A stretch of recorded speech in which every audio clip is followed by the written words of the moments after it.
හොඳයි කලින් වීඩියෝ එකේ අපි sin x අවකලනය කරන විදිය ගැන කියලා දුන්නා. කියන්නේ මම කියලා දුන්න sin x අවකලනය කරන විදිය ගැන ප්‍රමුල් ධර්ම භාවිතයෙන්. දැන් මේකේ cos x අවකලනය කරන විදිය තමයි කියලා දෙන්න බලාපොරොත්තු වෙන්නේ. ඒකත් ප්‍රමුල ධර්ම භාවිතයෙන්ම තමයි. ත්‍රිකෝණමිතිය සිතයක් ඒ ගැන අවකලනය කරන විදිය ඔප්පු කරන්න තියෙන්නේ මේ ක්‍රමයේ විතරයි. හරිද? කෙලින්ම දාන එක නෙමෙයිනේ වැඩේ.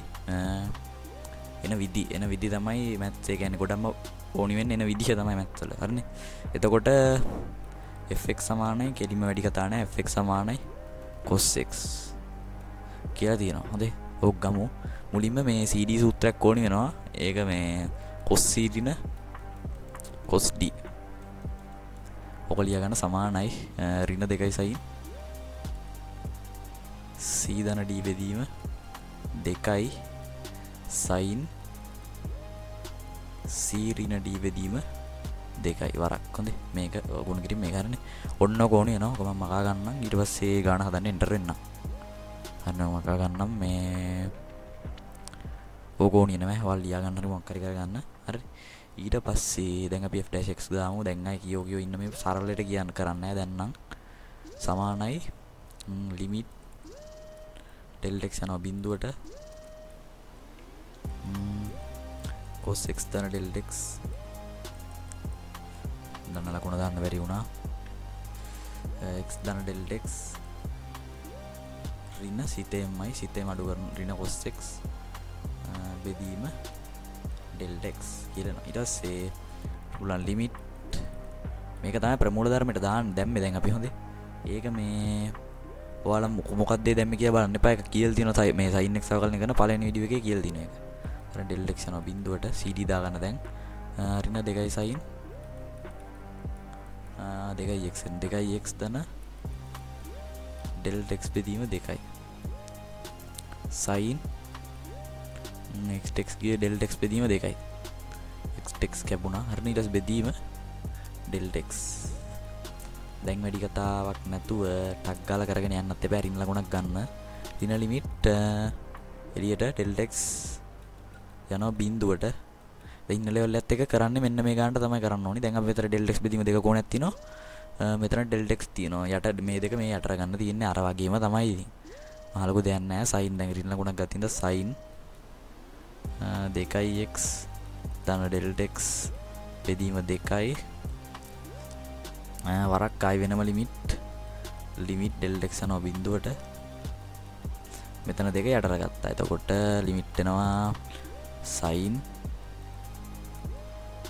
del x බෙදීම 2 බෙදීම del x බෙදීම 2යි. මෙතන මේ ප්‍රමේය කියන්නේ ඇප්ලයි කරන්න බෑ අපිට. කන්ඩිෂන් ටික හරියන්න ඕනි. del x බෙදීම 2 මේ දෙක හරි. ඒ වුණාට මේ මෙතන del x බෙදීම 2ම මේ කෝණෙම තමයි බිඳුවට යන්න ඕනේ. එහෙනම් ඉතින් සමීකරණයක් වගේ නිකන් දෙකම බිඳුව දෙකෙන් බෙදලා දාන්න. බිඳුව දෙකෙන් බෙදුණා බිඳුවම ඉඳලා del x බෙදීම 2 යනවා බිඳුවට කියලා කෙලින්ම දාන්න පුළුවන්. හරිනේ. මෙතන දැන් කෙලින්ම සීමා ටික ආදේශ කරන්න. del x ආදේශ කරන්න බිඳුවට හරිනේ. ඒකයි x බෙදීම 2x ඍණ sin x sin x වරක් මේක එකයි. හරිනේ. අපි දන්නවා ඒ කෝණෙම බෙදිලා ඒ කෝණෙම බිඳුවට ගිහින් තියෙන සීමාවක ත්‍රිකෝණමිතික සීමාවක අපිට පුළුවන් ඒක එකයි කියලා ගන්න ආදේශ කරන්න පුළුවන්. හරිනේ. එතකොට ඍණ sin x එහෙනම් අපි දන්නවා d cos x by dx සමානයි ඍණ sin x. ඔන්න දැන් අපි ඒක ඔප්පු කරා. හරිනේ. සීමාවට වැඩි ඉතින් කියවන්න ඕනේ නැහැ. දැන් හරිනේ වලින් ලෙවල් එකත් එක මේ විදිහට තමයි කරගෙන අඩුවම පියවර ගානකින් කරේ 1 2 3 4 5ක් චුට්ටයිනේ. ඉතින් ඔහම දිගට මේ අරගෙන යන්න ඕනේ නැහැ. පොඩි දේවල් නේ මේවා. ඇත්තටම මේ පොඩිම දෙයක් නේ. ඉතින් ලොකු දෙයක් නෙමෙයි මේ කරේ. ඒකින්ද වීඩියෝ එක මෙතන එන්ඩ් කරන්න වැඩි කියවන්න ඕනේ නැහැ. මේ හරිනේ. එහෙනම් මම ඉස්සරහට දැන් දානවා tan x අවකලනය කරන වීඩියෝ එකක් දානවා. සේරම දානවා. sec cot cos එක සේරම ටික දාන්න. හරිනේ. ඒවත් ඉතින් මේකම තමයි වෙන්න. ඔයාලට පුළුවන් ඕන දැන් මේ කරපු ටික දැනුමෙන් මේ කරන්න පුළුවන් ඒකත්. ඒකටත් cd සූත්‍ර ඕන tan වලට නම් tan එතන tan b ඕනේ යන්නේ. හරිනේ. ඒවත් මම එතනදී වීඩියෝ එකෙත් දැන් මම සූත්‍රය කියලා හරි සූත්‍රය දැන් ඔයාලා කියනවනේ මම දැන් මෙතන මේ තියෙනවනේ දැන් දාපු 2යි sin මේ කියන්නේ cos c ඍණ cos d සූත්‍රෙනේ දැම්මේ. දැන් ඕක ඔයාලා මේ හොයාගන්න. ඔක ඔයාලා දන්නවා ඇතිනේ ත්‍රිකෝණමිතිය කරලා ඇතිනේ දැන්.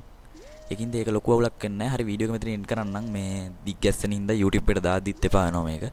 ඒකින්ද මේ වීඩියෝ එක මෙතන එන්ඩ් කරලා දානවා මං. හරිනේ.